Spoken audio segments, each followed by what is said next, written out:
বাংলাদেশে শিক্ষার্থীদের নেতৃত্বে মাসব্যাপী বিক্ষোভের সূত্র ধরে পরিস্থিতি যখন আরও খারাপের দিকে যাচ্ছিল, এমন সময় দেশজুড়ে সেনা মোতায়েন করে সরকার।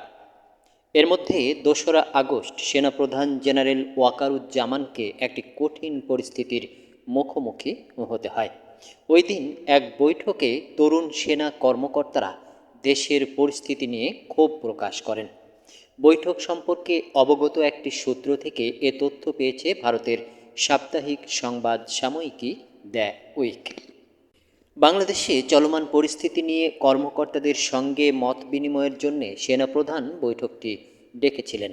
সূত্রটি জানায়, সেনা কর্মকর্তাদের ক্ষোভ প্রশমনে সেনাপ্রধান এ বিষয়টি তুলে ধরেন যে যদি অগণতান্ত্রিক উপায়ে ক্ষমতা হস্তান্তর হয়, তাহলে বাংলাদেশ কেনিয়া বা আফ্রিকার অন্যান্য দেশের মতো হয়ে যেতে পারে।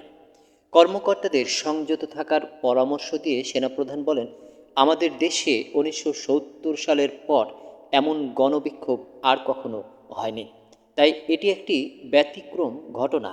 আমাদের সবাইকে ধৈর্য ধরতে হবে। তরুণ সেনা কর্মকর্তাদের ক্ষোভ প্রকাশের মধ্য দিয়ে বৈঠকটি শেষ হয়।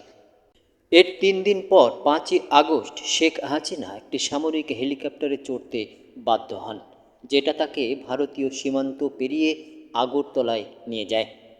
সেখানে বাংলাদেশ সেনাবাহিনীর একটি C-১৩০ পরিবহন উড়োজাহাজ অপেক্ষমান ছিল। সেটা তাকে দিল্লির উপকণ্ঠের হিন্দোল বিমান ঘাঁটিতে নিয়ে যায়।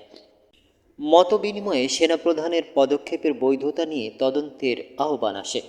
তরুণ মেজর মোহাম্মদ আলী হায়দার ভূঁইয়া সেনা মোতায়েনকালে সেনাবাহিনী যে ভূমিকা রেখেছে তার বৈধতা নিয়ে প্রশ্ন তোলেন। নিজের বক্তব্যের পক্ষে যুক্তি দিতে গিয়ে পবিত্র কোরআন থেকে উদ্ধৃত করেন। তিনি দমন পীড়নের বিরুদ্ধে আল্লাহর করুণা ভিক্ষা করেন এবং এতে যুক্ত না হওয়ার কথা বলেন। একজন কনিষ্ঠ কর্মকর্তার এই আচরণের পরিপ্রেক্ষিতে জেনারেল ওয়াকারুজ্জামান শুধু বলেন আমিন। নারী কর্মকর্তা মেজর হাজেরা জাহান এই ঘটনায় শিশুদের প্রাণহানি ও এর ন্যায় বিচার হওয়ার উপর গুরুত্ব দেন। তিনি উদ্ভূত পরিস্থিতিতে সেনাবাহিনীর উপর জনগণের অসন্তোষ বাড়তে থাকা নিয়ে উদ্বেগ প্রকাশ করেন। সেনাপ্রধান তার সঙ্গে একমত পোষণ করেন। বাংলাদেশ মিলিটারি একাডেমির এক কর্মকর্তা র্যাপিড অ্যাকশন ব্যাটালিয়ন র্যাব ও বর্ডার গার্ড বাংলাদেশ বিজিবির কয়েকজন কর্মকর্তার অগ্রহণযোগ্য কর্মকাণ্ডের কথা তুলে ধরেন। জবাবে জেনারেল ওয়াকারুজ্জামান বলেন, পরিস্থিতি ঠিক হলে এগুলো দেখা হবে। সেনাবাহিনীর উপর জনগণের সমর্থন কমে যাওয়ার কথা তুলে ধরে সেনা সদস্যদের ব্যারাকে ফিরিয়ে নেওয়ার পরামর্শ দেন ৫ এয়ার ডিফেন্স রেজিমেন্টের commanding officer lieutenant colonel Mahbub. চট্টগ্রামের আরেক কর্মকর্তা আহত শিক্ষার্থীদের সহায়তার মাধ্যমে সেনাবাহিনীর ভাবমূর্তি ফিরিয়ে আনতে কাজ করার পরামর্শ দেন। সবশেষে জেনারেল ওয়াকারুজ্জামান যে সামাজিক চাপের মুখোমুখি হচ্ছেন তা তুলে ধরেন এবং নিজের হতাশা প্রকাশে আইয়ুব বাচ্চুর একটি গানের কথা তুলে ধরেন।